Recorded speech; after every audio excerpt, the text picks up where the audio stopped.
Probablemente no debería subir este video.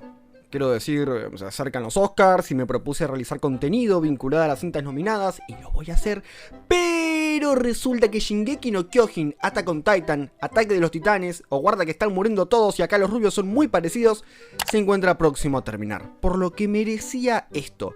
Quiero surfear la ola y pasarla tan bien como ustedes viendo las nalgas de mi casa o apreciando los bíceps de Eren. ¡Viejo sabroso! A diferencia de este innecesario prólogo humorístico, la posta es que el contenido que están por ver es muy oscuro y poco digerible. Los datos son reales y con un mínimo acercamiento a Google pueden traumarse tanto como yo. Ustedes fueron advertidos.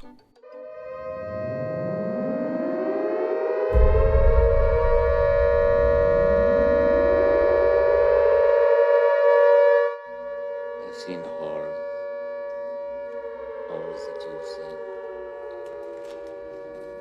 But you have no right to call me a murderer. You have a right to kill me. You have a right to do that. But you have no right to judge me.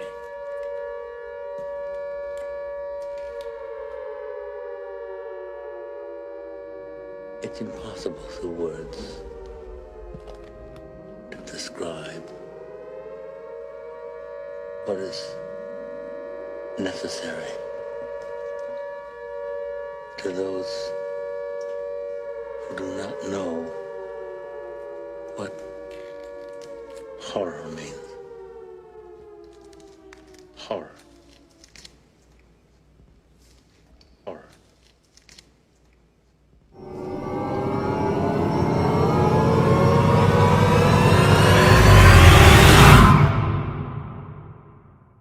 En el mundo de la ficción cinematográfica bélica de los años 70, el director Francis Ford Coppola lanzó Apocalypse Now.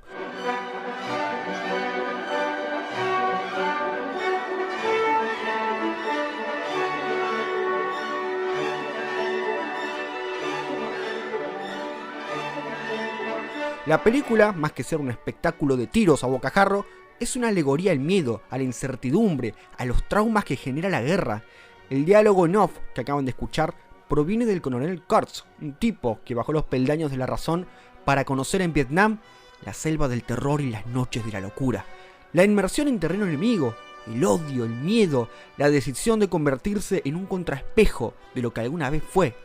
¿A quién nos recuerda esto? Algo parecido, aunque en una escala menos subtextual y más jodida, ocurre con el protagonista de la cinta soviética Come and See.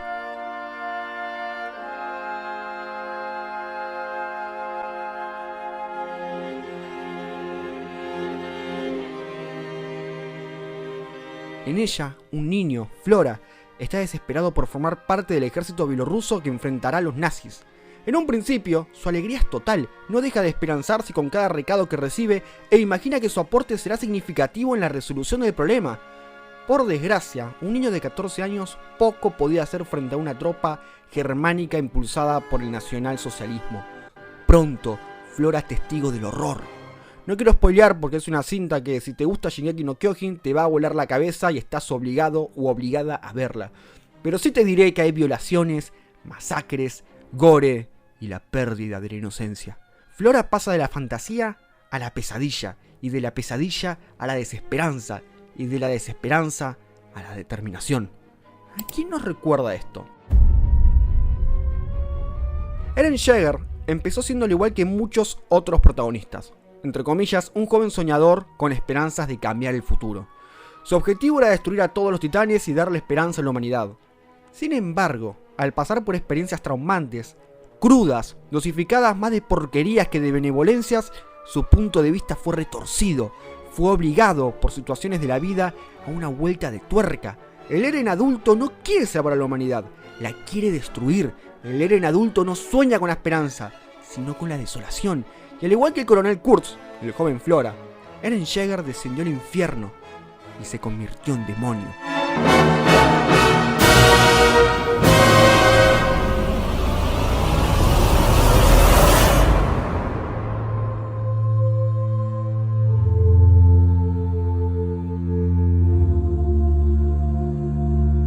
Homo homini lupus, el hombre es un lobo para el hombre.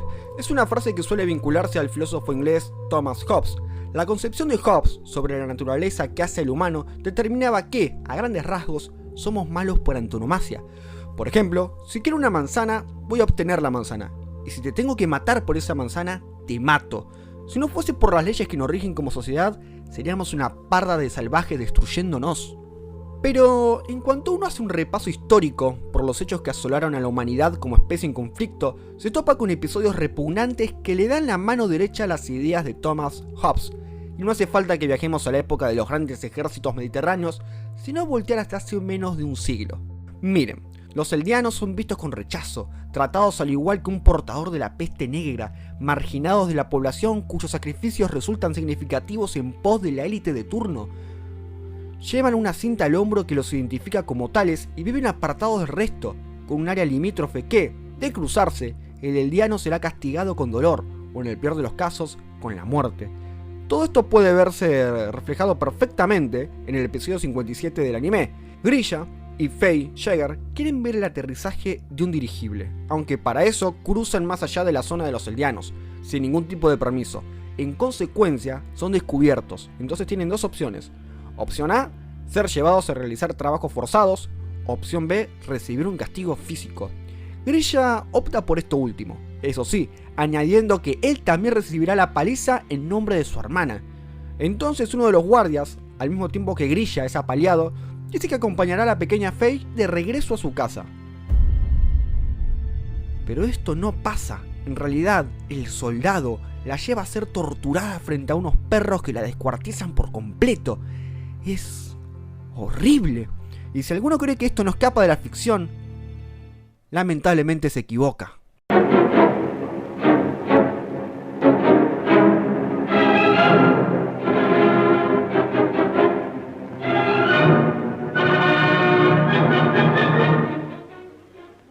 El 1 de septiembre de 1939, Polonia fue invadida por el ejército alemán a cargo del Tercer Reich, Adolf Hitler. Los impulsos que llevaron al enano bigotudo a invadir medio continente fueron resultados de unos deseos antisemitas, anticomunistas y totalitarios. En realidad, la derrota de Alemania durante la Primera Guerra Mundial dejó al país en una situación económica frágil y en una sensación social de perdedores. Hitler elevó la idea de una resurrección a favor de la patria y por beneficio de la patria. Polonia presentó una oportunidad. Polonia presentó un paso. Una vez conquistada, el ejército alemán empezó a crear guetos en los que encasilló a todas esas personas que consideraba insignificantes e inferiores. El más conocido fue el gueto de Varsovia. Un censo de 1939 arrojó la cifra de que contenía alrededor de 359.827 personas. Ahí fueron diferenciados del resto de la sociedad con brazaletes con la inscripción de la estrella de Adán, el símbolo del judaísmo, y destinados a sufrir en beneficio del pueblo alemán. ¿Notan las similitudes? Pero eso no queda ahí. Esto se vuelve más y más referencial. El levantamiento del gueto de Varsovia fue un hecho que ocurrió en 1943 y constó de una rebelión de parte de los judíos que formaban parte del gueto. Hartos de ser destinados a campos de concentración y ser tratados como monstruos, unieron fuerzas y crearon una insurrección desde las sombras. Lo mismo que ocurre con la resistencia que opera desde el absoluto secretismo el búho en Shingeki no Kyojin, que, tiempo después, liderará un Grisha adulto con sed de venganza y esperanza. Creo que hay muchos análisis que tocan este tópico. Por lo menos he visto varios encausados en las relaciones entre conflictos bélicos y las ideas de Hajime Isayama, el mangaka de Shingeki no Kyojin. Pero existe un episodio de la Segunda Guerra Mundial que generó no peores resultados, sino peores métodos que el exterminio judío mediante cámaras de gas. Y acá vamos a encontrar mejores analogías en el subtexto de la trama. Para quien no sepa, Robert McKee, un capo del guión y de la parte narrativa cinematográfica, dijo lo siguiente acerca del subtexto. El subtexto nombra la sustancia interna de una obra de arte, los significados y sentimientos que fluyen debajo de la superficie. En la vida, las personas se hablan entre sí, por así decirlo, por debajo de sus palabras. Un lenguaje silencioso fluye por debajo de la conciencia. En la historia, los niveles subtextuales encierran la vida oculta de los pensamientos y sentimientos, deseos y acciones de los personajes, tanto conscientes como subconscientes, lo no dicho e indecible. En otras palabras, el subtexto es aquello que no está explícito en la historia, pero que el autor, de una u otra forma, intenta contarnos. Al principio de este video, apareció una frase sobre pantalla: quien olvida su historia está condenado a repetirla. Esta misma frase ocupa un lugar en el Museo del Campo de Concentración de Auschwitz. Y es que acá recae todo el peso subtextual de Shingeki no Kyojin: olvidar el pasado. Hajime Isayama nació en Japón y vivió bajo un modelo político-social que omitió todos los crímenes cometidos por Japón durante la Segunda Guerra Mundial. Japón no se hace responsable de ninguno de sus actos violentos y, por sobre todo, al ser cuestionados, niegan haber hecho algo mal, aunque no hay más que echarle un vistazo a la masacre de Nankín, o mejor conocida, la violación a Nankín.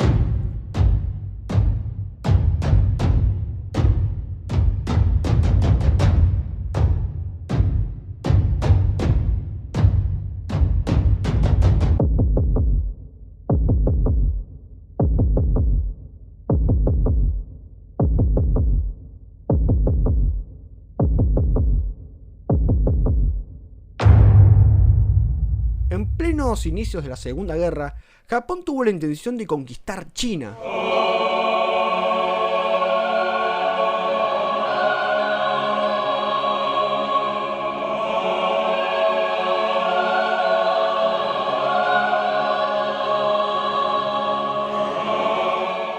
Imagínenselo, conquistar una región así de grande fue toda una señal de victoria para los nipones. La cuestión no fue la invasión ni la victoria, sino la violencia humana surgida a partir del frenesí del odio. Al igual que los alemanes con los judíos, los japoneses aborrecían a los chinos. Violaron infinidad de mujeres, sin importarles las edades. Fueron por bebés, por niñas, adolescentes, jóvenes, mujeres maduras y ancianas. Mataban a personas al azar por la calle. Armaban pequeños campos de concentración donde hacían tragar litros y litros de gasolina a sus víctimas para luego dispararles y que ardieran hasta las cenizas. Organizaron campeonatos de cortar cabezas que incluso eran emitidos en los boletines informativos japoneses. Del mismo modo que un deporte internacional, obligaban a miembros de una familia a tener relaciones sexuales entre sí y luego los mataban. Japón nunca, jamás de los jamases, se disculpó con China por lo ocurrido en la Segunda Guerra, pero sí que fue obligado a hacerse a un lado de los conflictos bélicos a nivel mundial. Al menos así quedó dictado en su artículo número 9. Aspirando sinceramente a una paz internacional basada en la justicia y el orden, el pueblo japonés renuncia para siempre a la guerra como derecho soberano de la nación y a la amenaza o al uso de la fuerza como medio de solución en disputas internacionales. Con el objeto de llevar a cabo el deseo expresado en el párrafo precedente, no se mantendrán en lo sucesivo fuerzas de tierra, mar o aire, como tampoco otro potencial bélico. El derecho de beligerancia del Estado no será reconocido. Acá hay un dato curioso que da para armar conspiraciones, Ojo, miren mi video de WandaVision que habla un poco de esto de las conspiraciones, y el dato que estoy por tirar da cifras bastante indagadoras. El medio Women Write About Comics recogió que durante el 2013 el manga de Shingeki no Kyojin disparó en ventas y desplazó a Naruto del segundo lugar entre los más vendidos. Tan solo un año antes, en el 2012, Shinzo Abe fue elegido primer ministro de Japón. Shinzo llevó a la reinterpretación del artículo 9 de la Constitución y, ahora sí, Japón puede irrumpir en cualquier conflicto bélico siempre y cuando sean atacados uno de sus países aliados. ¿Podría estar vinculado el ascenso político del primer ministro japonés al éxito del manga? Consideremos que Naruto estaba en el último arco. Aunque seguía liderando en ventas, era cuestión de tiempo a que perdiera algo de popularidad. Y el anime de Shingeki no Kyojin empezó a emitirse el 6 de abril de 2013. Pero, y acá está lo curioso, Shinzo Abe llegó al poder como primer ministro japonés en diciembre del 2012. Sí, tan solo 4 meses antes del estreno animado. Destaquemos lo siguiente: Shinzo Abe es un político conservador de derecha. El tipo, al modificar el artículo 9, quiere restaurar poco a poco el sistema militar, y se vuelve todo aún más extraño si consideramos que Shingeki no Kyojin fue acusado de fascista en múltiples ocasiones. Casualidad que la mayor parte de estas acusaciones ocurrieron en el entretanto que Shinzo Abe formaba parte de la casta política. En el pasado, Japón tuvo mucho que ver con el fascismo al ser aliado del eje, o sea, de Alemania e Italia. Y ahora sabes las cosas que hizo Japón durante su estancia fascista. Evidentemente, información que da para pensar. Pero las conjeturas se las dejo a ustedes. La masacre de Nankín posee el mismo subtexto que la serie: olvidar el pasado. Japón, aunque no lo reconozca, es consciente de eso. Pese a todo, no existen imágenes en alta definición ni a color de los crímenes acontecidos durante Nankín. Desde la ficción, un usuario de YouTube, Kane Pixels, realizó una recreación de los titanes en cámara real, con filtros vintage de la Segunda Guerra. Tal vez esto refleje, a gran escala, el terror del hombre a manos del hombre.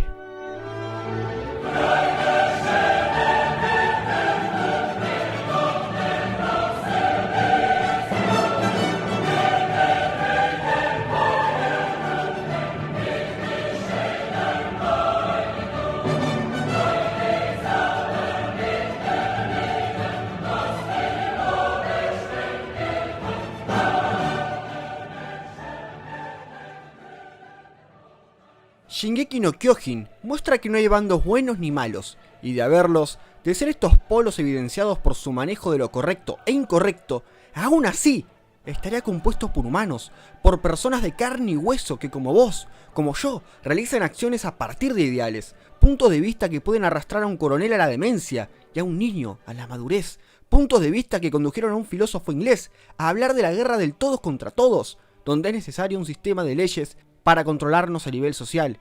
Pero es que ni esto resulta efectivo. Aún con sistema de leyes, hemos encerrado gente en guetos, hemos sido testigos de exterminios y hemos violado a favor de nuestro goce. Y hablo en plural, porque el humano no es un ser unitario, trabaja en sociedad, es lo que somos. Eren Jaeger tenía fe en salvarnos, ahora quiere destruirnos. ¿Existe la esperanza?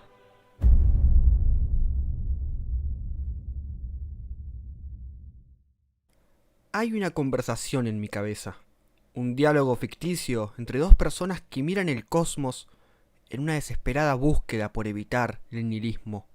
Uno de ellos ya no tiene esperanzas. Nos vamos a extinguir, dice. No estamos listos. La guerra es una pesadilla y el humano es un monstruo. El otro, un poco menos amargado que su compañero, aprieta un cigarrillo entre los dientes y susurra: vos te vas a cagar muriendo. Yo me voy a cagar muriendo. Tu vieja se va a cagar muriendo. Y así, sucesivamente, todos nos vamos a cagar muriendo. Pero antes de apagarnos, en ese periodo de tiempo, si es que acaso lo hay, brillemos tanto como podamos.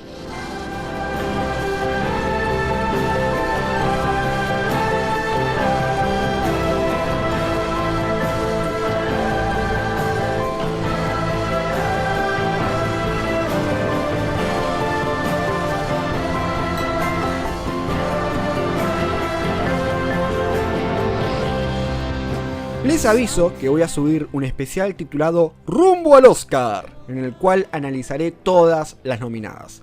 Como siempre, sobre este video dejo las fuentes en la caja de los comentarios y en algún momento sacaré una segunda parte. Suscríbete al canal, me ayudas un montonazo. Estoy en el podcast con Cherry Knight, Pandilla de Caballeros, lo puedes escuchar en Spotify y en SoundCloud. Y nos vemos en otro video.